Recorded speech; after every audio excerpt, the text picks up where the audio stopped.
We are joined by the head coach of Oregon Softball, Melyssa Lombardi, here on a Monday with the Coach's Corner. Coach, the team just finished a 4-game series up in Seattle against the Huskies. The Ducks dropping 3 out of 4 against another top 10 team and one of the top teams in the conference.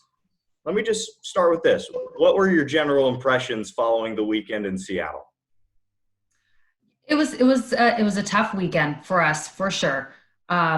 We got to face some really good pitching with Washington. I think we gave ourselves a chance. We're just still falling a little short. We just need to finish. That's our biggest thing. We have it all there. We just need to finish. I think there's always some introspection that goes on for everybody following a couple tough weekends against UCLA and Washington.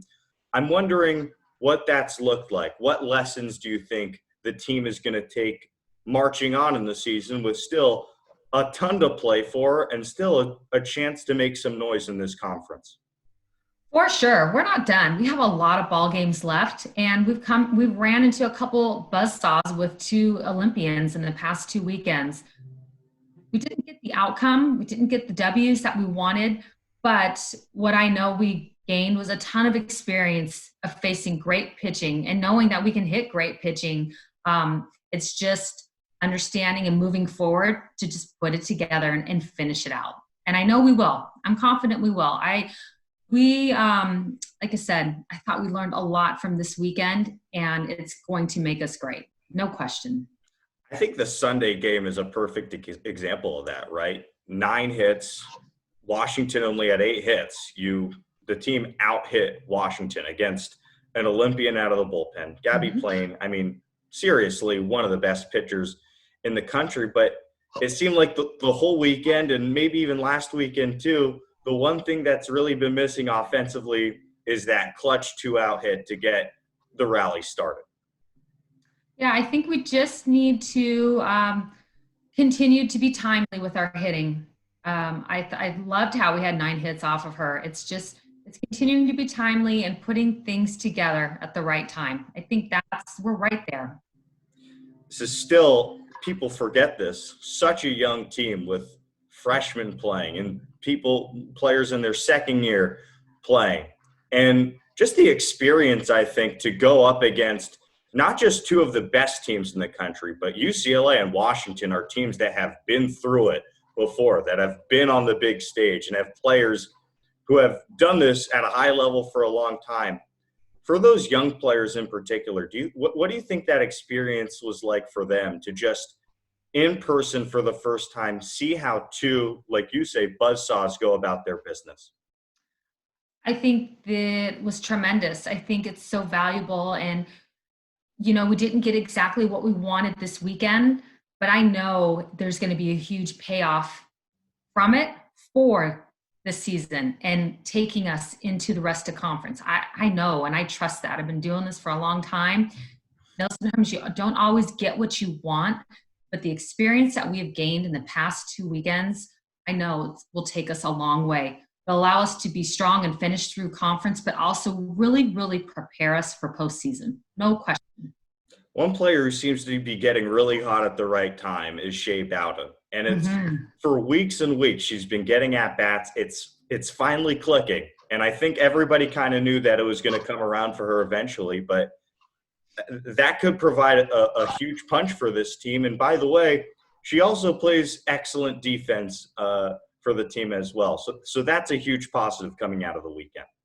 Yeah, she was 4 for 6 on that doubleheader.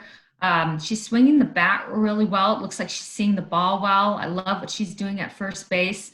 You can see Shea starting to heat up, and we definitely need that. So, like I said, you can look in these last 2 weekends, and we didn't get exactly everything we wanted, but I know the payoff from both weekends will be coming for sure. For sure.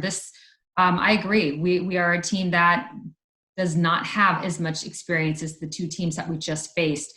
But what it will do for us and what it's doing for us right now, I think you will see going on through the rest of the conference.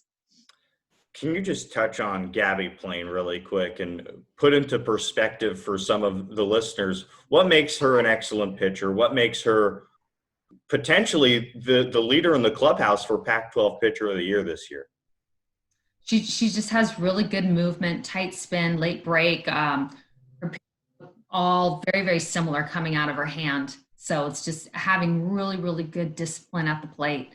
And I thought looking in the weekend and seeing how we started off against her the first day and then going into the weekend and seeing her more and more, I thought we got, thought we really had better knowledge at the plate, trusted our game plans, knew what we needed to do. We just, like I said, just fell short.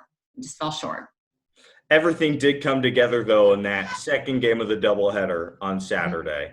Rachel Sid had the big hit to really blow it open. And, I was just looking at how the trajectory of her season has been going. And since Pac-12 play has started, when the pitching has gotten better, she's packing more of a punch at the plate. And she's actually starting to leave the yard a little bit more. What have been your impressions of Rachel's at-bats since Pac-12 play has started?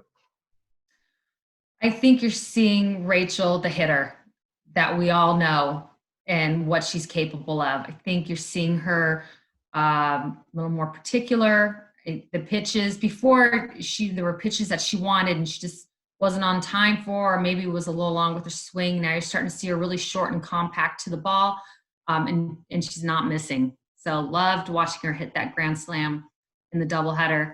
And I think there's more to come with Rachel. Last question for you, Coach. Back at home, facing Stanford, another really good team with some good pitching as well for 4. What would you say are the keys to this series, and what are you looking for in your team to respond?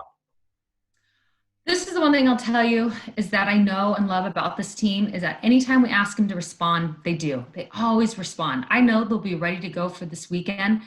It's to continue to do what we're doing and be a better team going into this weekend versus last weekend, taking what we learned last weekend into this next weekend. And we've been doing that all year. We've had a couple bumps in the road, but it's a part of it. The pack is tough, and you're going to have some bumps. You're going to have some highs and some lows. I know we talked about this last week. And but from there, there's growth and there's experience that's taking place and preparation that's going to prepare us for this weekend and for the rest of the year.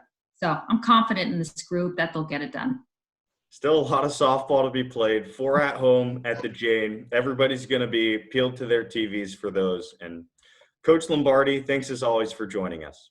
You're welcome. Thanks, Jordan.